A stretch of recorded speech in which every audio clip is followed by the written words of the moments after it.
Graça e paz para você que está aqui, amém? Amém.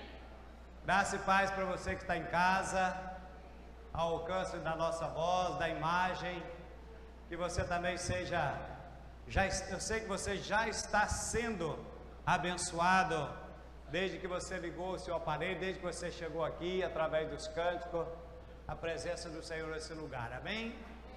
Muito bem, então você que está em casa agora, que você possa parar um pouquinho, né? Para prestar atenção naquilo que Deus tem para nós nessa noite. Você abra sua Bíblia, liga o seu tablet, o seu celular, e agora tem que ser assim, né? E vamos ler a palavra do Senhor e deixar que o Espírito do Senhor possa estar falando conosco, amém? Muito bem, está aí o endereço da leitura de hoje. Jó capítulo 1, aleluia. Você chegou lá? Posso ler? Amém, gente? Vocês estão aí? Amém, glória a Deus.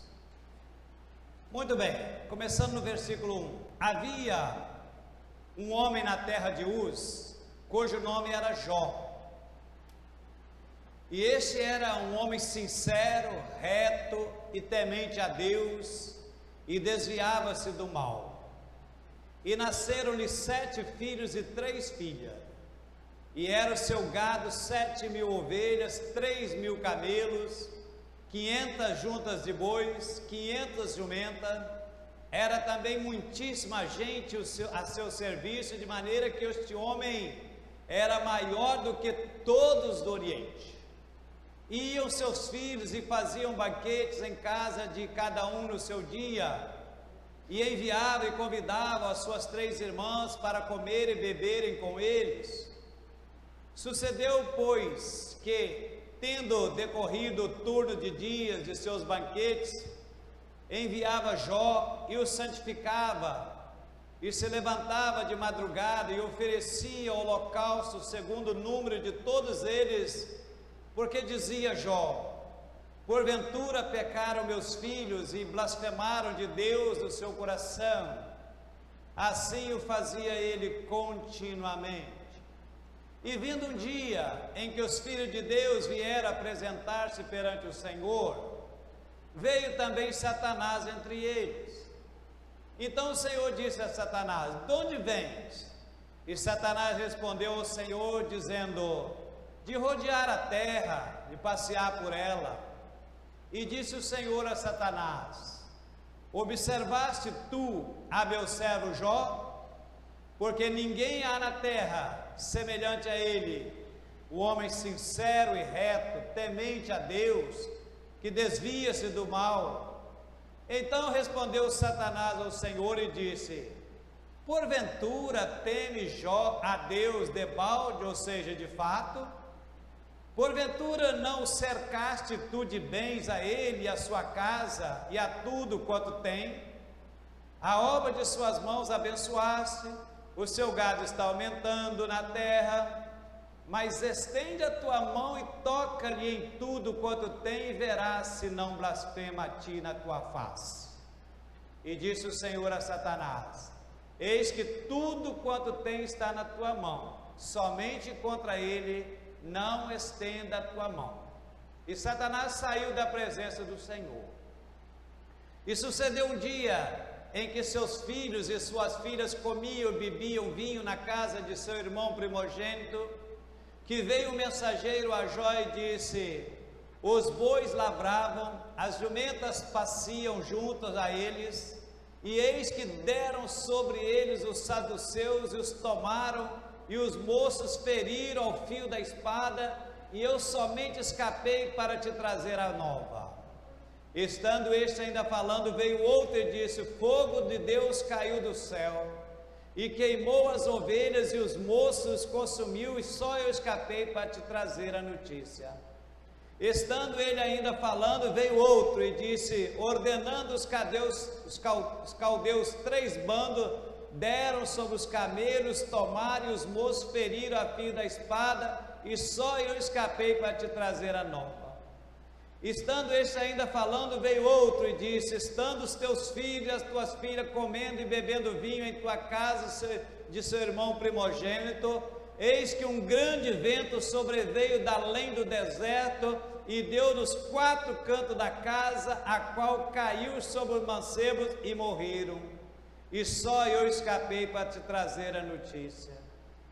Então Jó se levantou e rasgou o seu manto, e rapou a sua cabeça, se lançou em terra e adorou, e disse: nu saí do ventre da minha mãe, e nu tornarei para lá. O Senhor deu, o Senhor tomou, bendito seja o nome do Senhor.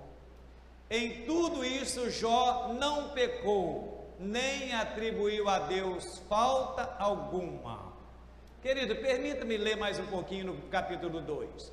E vindo outro dia em que os filhos de Deus vieram apresentar-se perante o Senhor, veio também Satanás entre ele apresentar-se perante o Senhor. Então o Senhor disse a Satanás: de onde vens?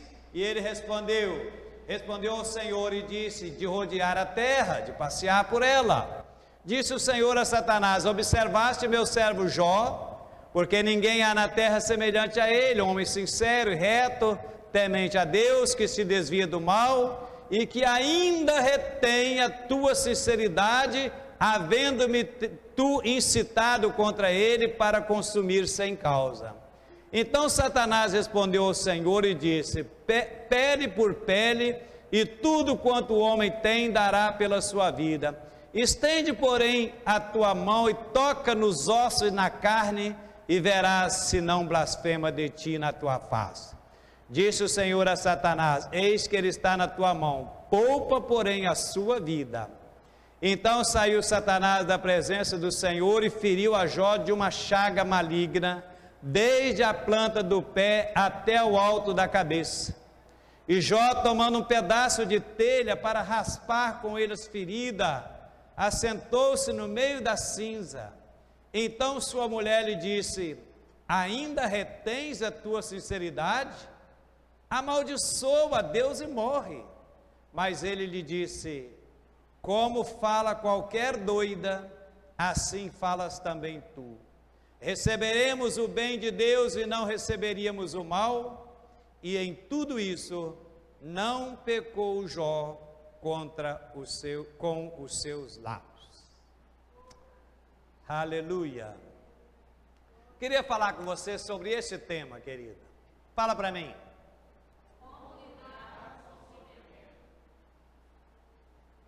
Como lidar com o sofrimento? E querido, quando se fala em sofrimento, não há personagem que nos inspira mais e serve de exemplo para nós quanto Jó. Uma pergunta frequente que você deve ouvir, e eu ouço também muito: por que sofremos? Alguns chegam e dizem: olha, mas eu faço tudo certinho, eu tenho procurado viver de forma correta, não falto aos cultos, tenho sido fiel a Deus, mas eu não entendo, por que eu continuo sofrendo em relação a isso ou aquilo, por que as coisas continuam dando errado, não me traz alegria, não me traz prazer, não me traz satisfação. Às vezes para a dúvida e a pergunta: olha, se eu creio em Deus, se eu creio na tua palavra, piamente no que a palavra diz, se Deus é amor e eu creio que Deus é amor, por que sofremos? Certa vez uma mãe estava revoltada porque um motorista bêbado atropelou e matou o seu filhinho de 4 anos, e ela estava inconformada mesmo, que não é de se estranhar, evidentemente, e ela dizia: onde estava Deus? Onde estava Deus que deixou que isso acontecesse? E aí, querido, vieram aquelas pessoas para consolar. O pastor também se fez presente naquela casa, todavia ele se limitou a ficar quieto. Às vezes, querido, deixa eu falar uma coisa para você: às vezes o melhor que você tem a fazer em determinadas situações para consolar alguém, você não falar nada. É você simplesmente oferecer o seu ombro para que ela possa chorar, você está ali, para que ela saiba que você está ali do lado, porque nem sempre, aliás, quase sempre, aquilo que você falar não vai resolver muita coisa naquela hora. Isso sem contar alguns que falam bobagem. Como uma que foi consolar outra e dizer assim: olha, foi melhor assim, quem sabe ele poderia vir a ser um marginal. Melhor assim porque era o meu, não era o seu, mas ele podia ser um pastor também, um evangelista, um ganhador de alma, um missionário.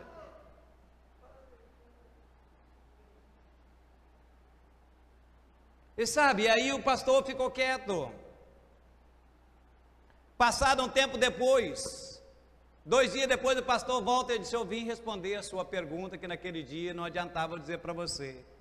Você perguntava constantemente onde estava Deus naquele momento. Eu quero dizer que Deus estava no mesmo lugar em que ele estava quando o seu filho foi cravado e pregado naquela cruz.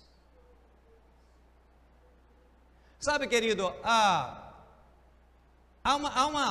uma questão, uma discussão, e às vezes difícil entender essa questão a respeito da vontade de Deus. Esses dias atrás, pastor Steph trouxe com muita propriedade e inspiração do Senhor a respeito dessa questão. E qual é a questão desse garoto de 4 anos? Querido, com 100% de certeza absoluta, não foi da vontade de Deus que matara aquele menino. Evidentemente que não. Como é que Deus vai fazer uma coisa dessa? É a vontade de Deus? Não. Deus não podia ter livrado? Tinha. E aí vem a pergunta: por que Deus não livrou? Querido, há coisas que eu não sei, você também não sabe. Há coisas que não nos permite querer imaginar a mente de Deus, por que acontece certas coisas que está única e exclusivamente na alçada dele. Sim ou não? Quer ver uma coisa? Vou dizer uma coisa para você, para ilustrar o que eu estou falando. No tempo da igreja primitiva, a Bíblia relata lá no livro de Atos, que Herodes mandou prender Tiago, e depois ele decapitou Tiago. Querido, Tiago era um dos mais íntimos de Jesus. Pedro, Tiago e João, vocês sabem que estavam sempre juntos de Jesus. E Herodes manda decapitar Tiago à espada. E aí diz que isso agradou o povo, e ele manda prender a Pedro, e tensionava fazer a mesma coisa com Pedro. Você conhece a história. Mas que à noite, enquanto a igreja orava, veio um anjo e libertou a Pedro. Certo? Você conhece a história. Eu pergunto: então Deus gostava mais de Pedro do que de Tiago? Claro que não, querido. E por que Deus não evitou que Tiago fosse decapitado à espada e evitou que Pedro? Não sei, não me pergunta porque não sei. Não compete a mim entrar nessa questão que é soberania e exclusividade de Deus. Quer ver outra coisa, querido? João Batista, um dos homens mais santos, que pregou a respeito de Jesus, falou a respeito de Jesus, que era aquele que abriu o caminho, né? O precursor de Jesus Cristo. E de repente esse homem vai para Herodes e diz na cara dele: você está em adultério, você está em pecado, porque você está tendo caso com a mulher do seu irmão Filipe. E ele acabou então levando ela para o palácio. Herodes não gostou do que ouviu, porque a verdade às vezes machuca, manda prender João. E João, certa vez, não sei porquê, talvez meio duvidoso, manda perguntar, os discípulos dele foram perguntar para Jesus: vem cá, você é o que havia de vir mesmo, ou estamos esperando o outro? Jesus diz: pode dizer para Tiago, para João, que eu sou eu mesmo. Vocês estão vendo aí que o cego veio, os paralíticos andam, os surdos ouvem, vocês estão vendo aí. Querida, a pergunta é: por que Jesus não libertou João lá de dentro da prisão? E pior ainda, a ordinária da filha de Salomé, Herodias, vai dançar na frente de Herodes, e ele gosta tanto, fica apaixonado, manda ela pedir o que quer, e ela, ao invés de pedir até a metade do reino, ela podia pedir. E ela vai então, consulta a mãe dela que estava, né, Porque João Batista condenou a atitude dela e diz assim: fala que você quer a cabeça de João Batista. Ele foi lá e trouxe. Querido, por que Jesus não evitou que João Batista fosse decapitado? Não sei.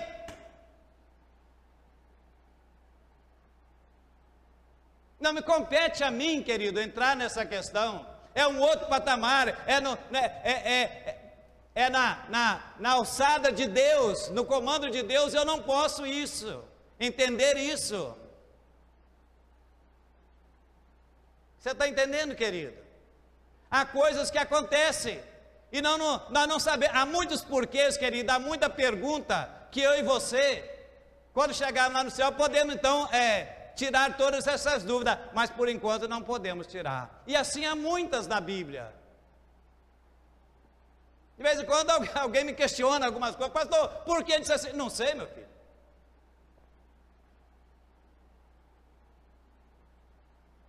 Mas na época, só para ilustrar, na época lá de o galo cantou, não tinha galo lá em Jerusalém. Não sei, se a Bíblia tivesse falado assim que uma vaca cantou, eu ia acreditar que a vaca cantou.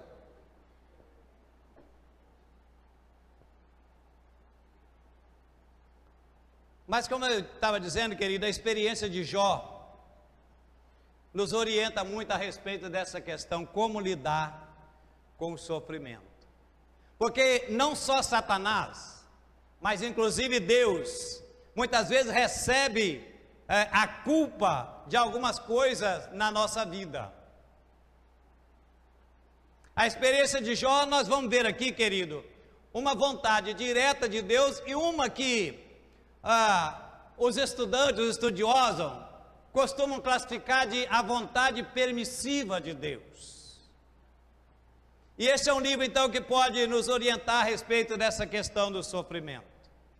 O livro de Jó foi escrito para combater um conceito judaico que, infelizmente, ainda está na cabeça de alguns crentes hoje em dia, alguns evangélicos hoje em dia, que diz que se você está sofrendo é porque você está fazendo alguma coisa errada. Se você está sofrendo é porque você está em pecado. Se você está com problema é porque você fez alguma coisa errada. Lembra que esse conceito não é de agora. Lembra quando Jesus passou e eles viram uma criança, ele disse: cega, quem foi que pecou para que ele nascesse assim? Eles tinham essa ideia. Só que esse conceito, querido, traz para nós dois problemas, eu diria, dois questionamentos. Primeiro, porque se isso fosse verdade, toda fidelidade a Deus seria por interesse, como você vê hoje nos programas de televisão. Você dá tanto, você vai receber aquilo, isso e aquilo, você faz isso e você vai receber isso ou aquilo. Ou seja, Deus deixaria de ser amado para se tornar um objeto de barganha. A segunda questão é: que consolo poderia alguém que está sofrendo num momento difícil, se você chega para ele: você está passando por isso, que você está em pecado.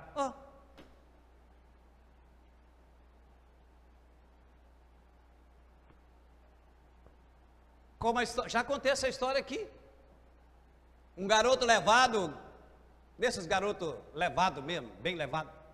Você não conhece nenhum assim? Aqui na igreja não tem, graças a Deus. E um dia o garoto, tão levado que era, resolveu subir em cima da geladeira. Não sei o que um garoto vai fazer em cima da geladeira. Caiu e quebrou o braço. E aí vai, querido, uma irmãzinha daquela muito piedosa, para poder então trazer uma palavra, e vira para ela e diz assim: olha, vê se vocês não estão fazendo alguma coisa de errado, porque esse menino é muito levado.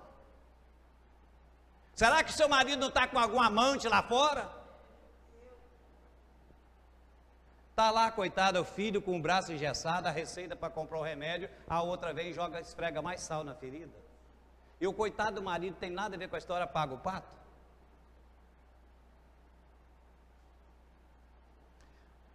Mas afinal, querido, por que sofremos? Nós vamos encontrar no livro de Jó duas respostas. A primeira delas é porque Satanás deseja a nossa destruição. O que eu falei?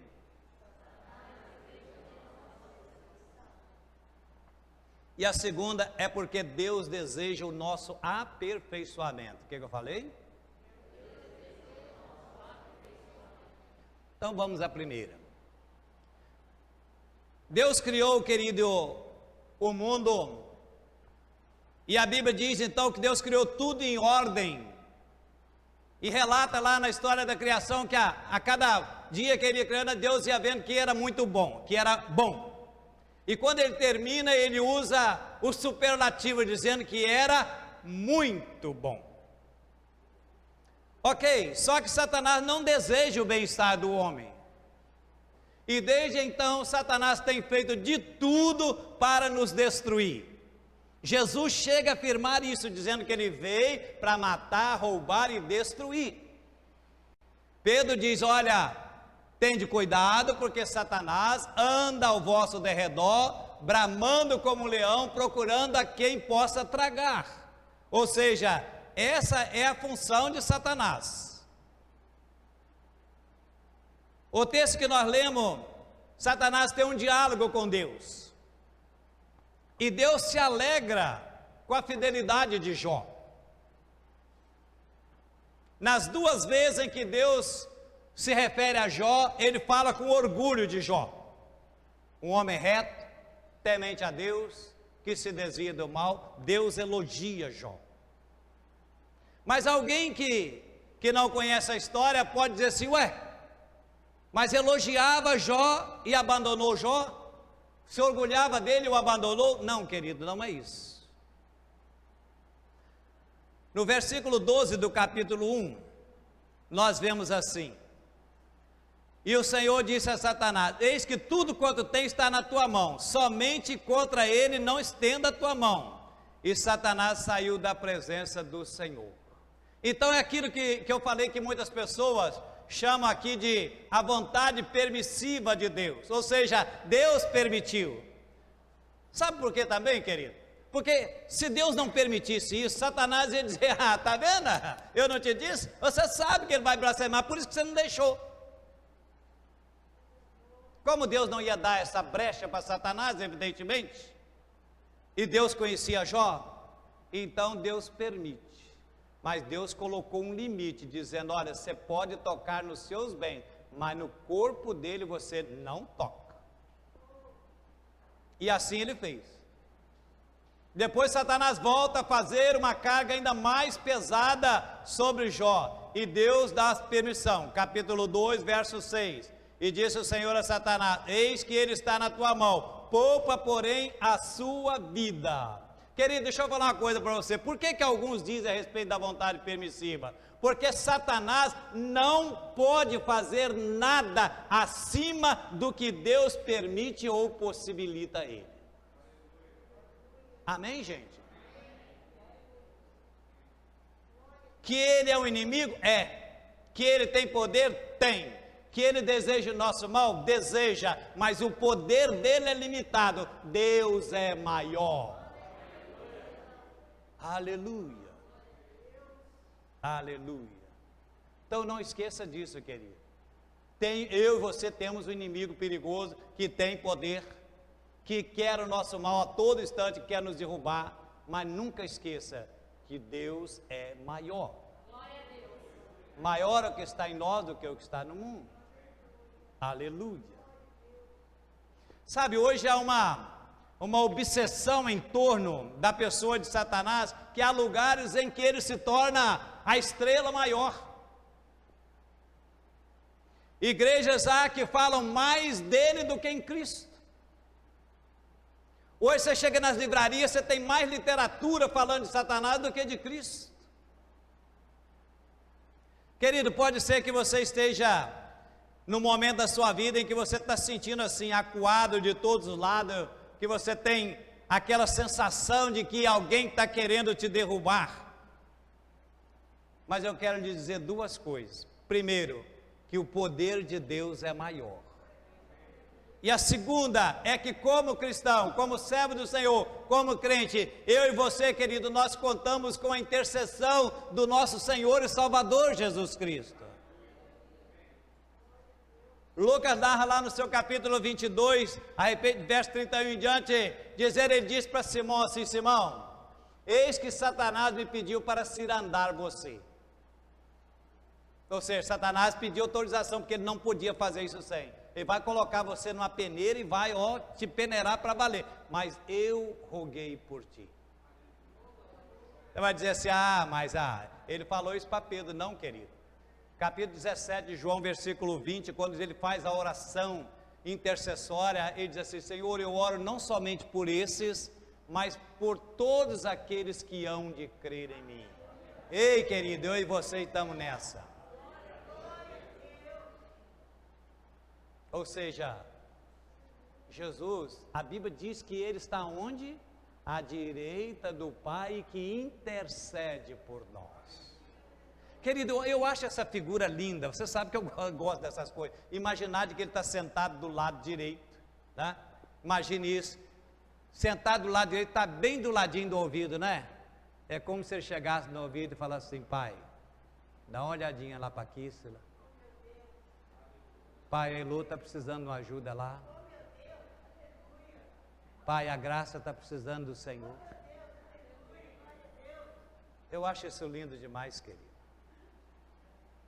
Romanos 8, versículo 26, Paulo diz assim que o Espírito de Deus intercede por nós com gemidos inexprimíveis.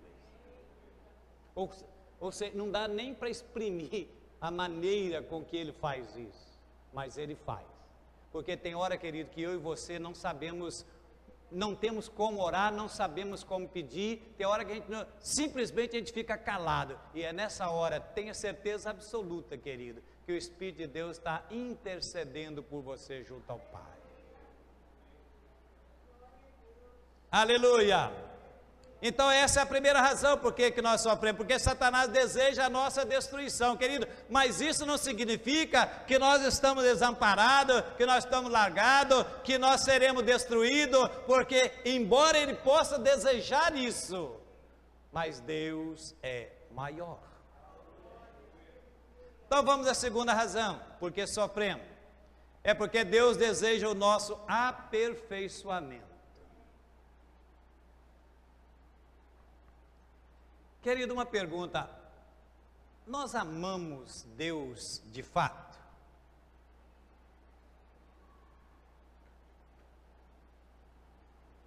Sabe, nenhum de nós podemos negar que muito do que se vê hoje do cristianismo não passa de uba-uba, é festa,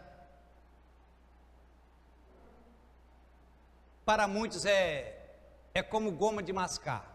Goma de mascar é assim, você masca, acabou o sabor, você joga fora, põe outro. Tem muitos que é assim, ele está numa igreja, aí ele usufrui, mastiga bem e tal, tudo que tem, acabou, ele vai para outra. Lá a mesma coisa, acabou lá, ele vai para outra, dessa forma. Querido, nunca se viu tanta religiosidade, nunca se viu tantas igrejas, cada esquina abre uma igreja, amém por isso.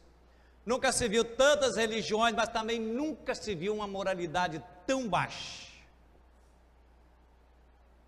Isso mostra que essa religiosidade toda não surte muito efeito.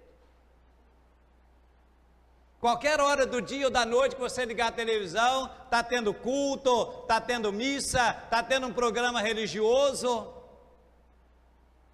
Vivemos uma era que nunca se falou tanto de Deus, onde tanta religião, mas eu volto a repetir, nunca se viu também tanta maldade, tanta violência, tanta baixaria, tanta pornografia, tanta blasfêmia, tanta ausência de Deus.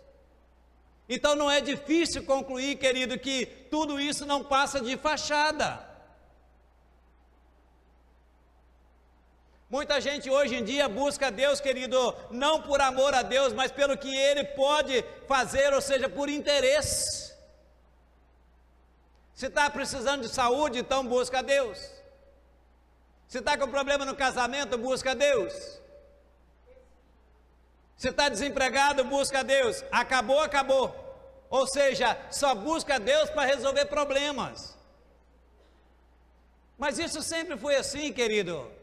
Certa vez Jesus virou para a multidão que estava seguindo e falou: olha, vocês não me seguem por amor a mim, por minha causa, não. Eu sei que vocês me seguem é pelos sinais que eu faço, pela comida que eu dou a vocês, que vocês comem. Então essa é a questão. Nós realmente amamos a Deus ou nós servimos a Deus por interesse? Com medo do castigo? Sabe, muito do que nos acontece hoje, muitas vezes é para nos amadurecer, às vezes faz parte da terapia de Deus, da pedagogia de Deus, perdão, para nos ensinar alguma coisa. Você sabe que o ourives, quando leva o ouro ao fogo a uma temperatura elevada, é exatamente para tirar e escoimar todas as impurezas para que ele fique purificado. Sabe, às vezes Deus também acontece isso conosco, às vezes nós somos levados a uma determinada situação para que isso possa nos amadurecer, para nos levar a ter mais intimidade e experiência, vivência com Deus. Lembram de Abraão? Lá no capítulo 22, versículo 1 de Gênesis, diz que Deus, eu não gosto muito dessa versão, e diz que Deus tentou Abraão quando pediu Isaac. Só que esse tentou é o verbo nachar, no hebraico significa pôr à prova, então seria melhor isso. Deus colocou Abraão à prova quando pede Isaac.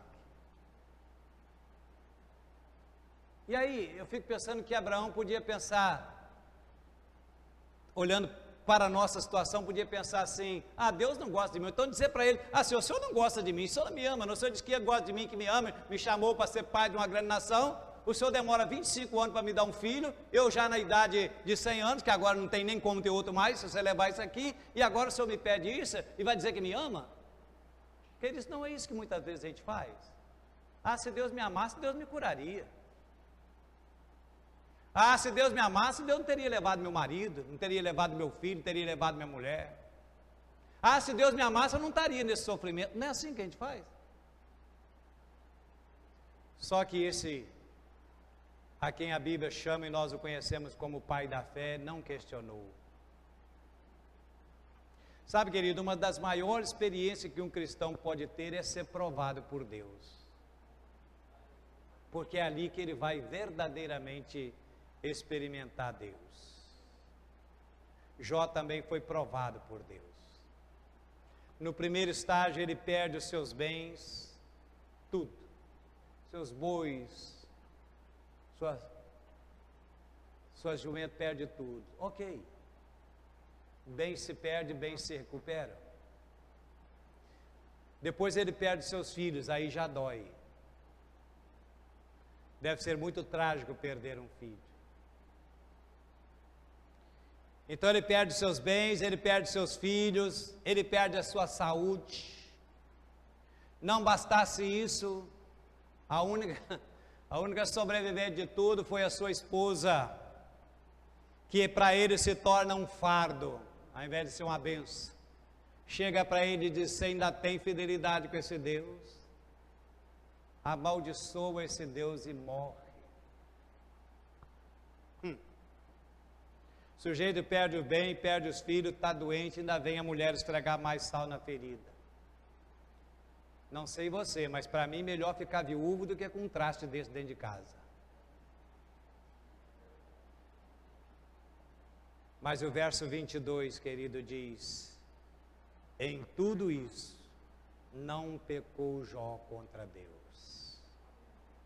Querido, você pode lidar com o sofrimento, você pode passar pelo sofrimento, sem blasfemar, sem pecar, confiar em Deus, na certeza de que Ele virá em seu socorro. Falei aqui, acho que domingo passado, sim, foi, a respeito de Jesus. No momento mais triste, mais trágico da vida dele, a Bíblia diz que, naquela hora, um anjo de Deus o confortava. Ainda vai mais longe, Jó. Você continuar lendo a história de Jó. Depois vem os amigos que não fazem outra coisa acusar Jó, acusando Jó também de pecado. Então o homem perde tudo, ainda vem os amigos para azucrinar a vida dele. E a Bíblia continua dizendo que Jó não perde a sua fé em Deus. E há um momento lindo, querido, capítulo 19, versículo 25.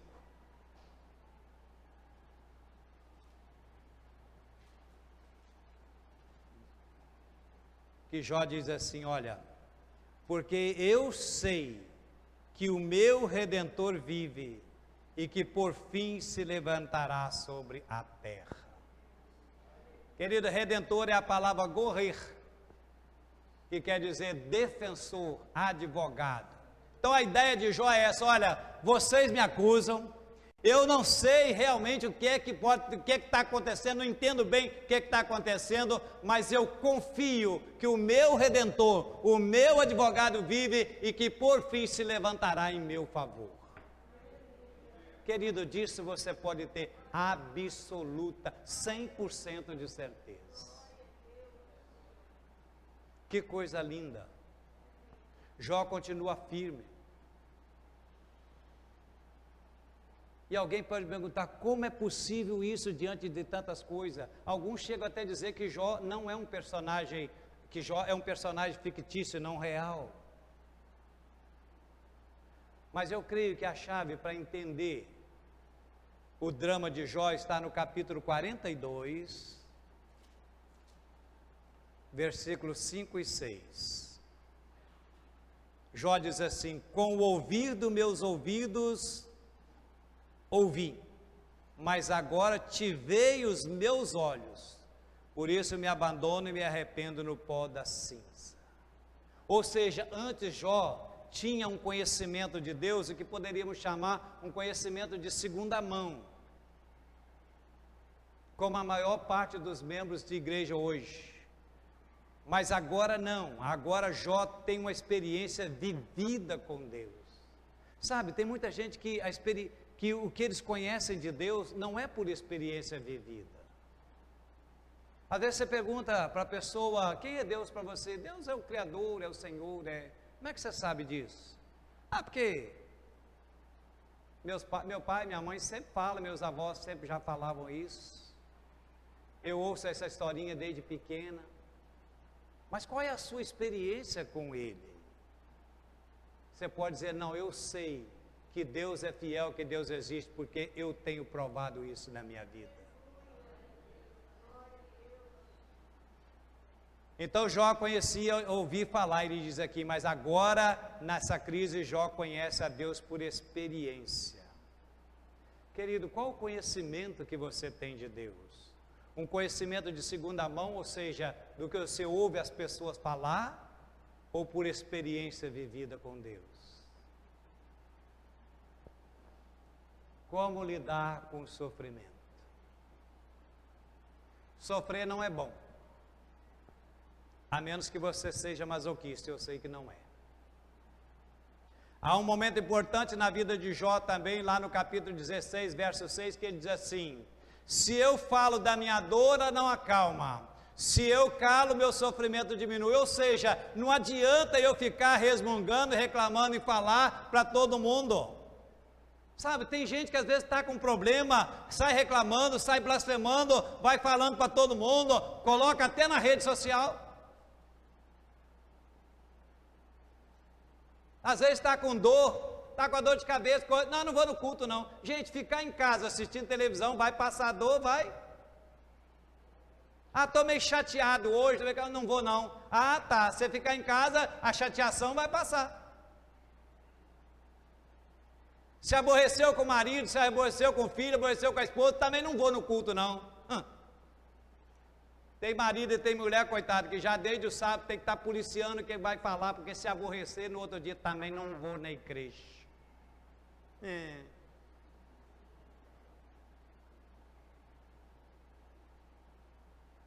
Criancice.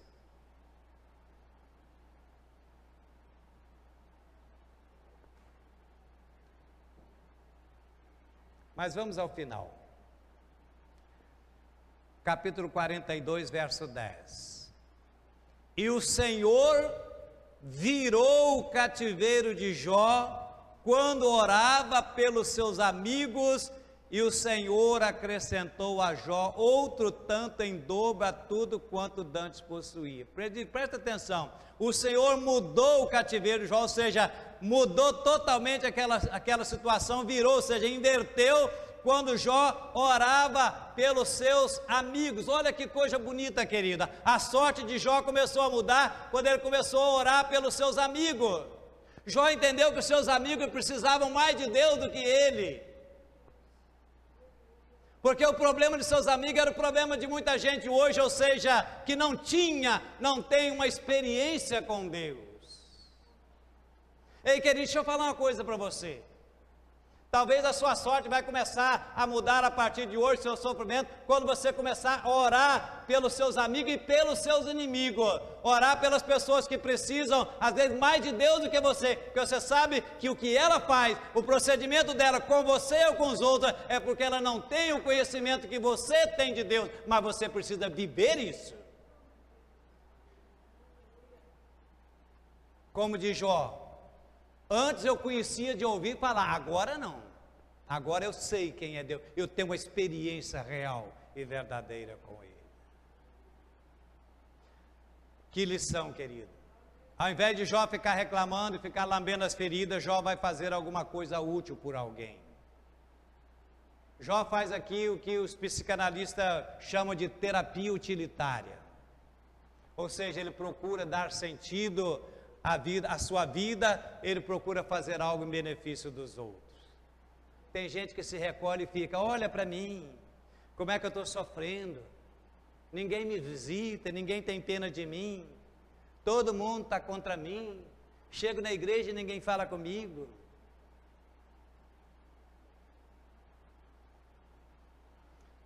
Então agora finalizando mesmo, como lidar com o sofrimento? Primeira coisa, querido, confiar em Deus. Porque Ele é o nosso refúgio, a nossa fortaleza, o socorro presente na angústia e na dor. Segunda coisa, evitar a autocomiseração, ou seja, de ficar se vendo como um coitadinho. Terceiro, seja útil. Busque fazer alguma coisa para alguém que muitas vezes está sofrendo, está necessitado muito mais do que você. Amém? Você foi abençoado com essa palavra? Vamos ficar em pé. Muito bem, vamos orar então? Deus querido, nosso Pai, obrigado, meu Deus e meu Pai. Obrigado por esses momentos agradáveis que nós passamos aqui na Tua presença, Senhor. Desfrutando, meu Deus e meu Pai, da Tua doce, maravilhosa companhia e comunhão. Mas, ó Deus, nós sabemos que essa companhia vai continuar, essa comunhão, porque Tu estás conosco, ó Pai, todos os instantes da nossa vida. Leva-nos em paz aos nossos lares, dá-nos, ó Pai, uma noite abençoada, dá-nos uma semana de bênção, ó Pai. Que a graça salvadora do Teu Filho, o Teu amor incomensurável, a comunhão, a consolação do Teu Santo e poderoso Espírito, seja com todos nós, irmãos, seja com todo o povo de Deus espalhado na face da terra, hoje e para todos sempre. Amém, amém e amém. Vamos em paz, que Deus nos acompanhe.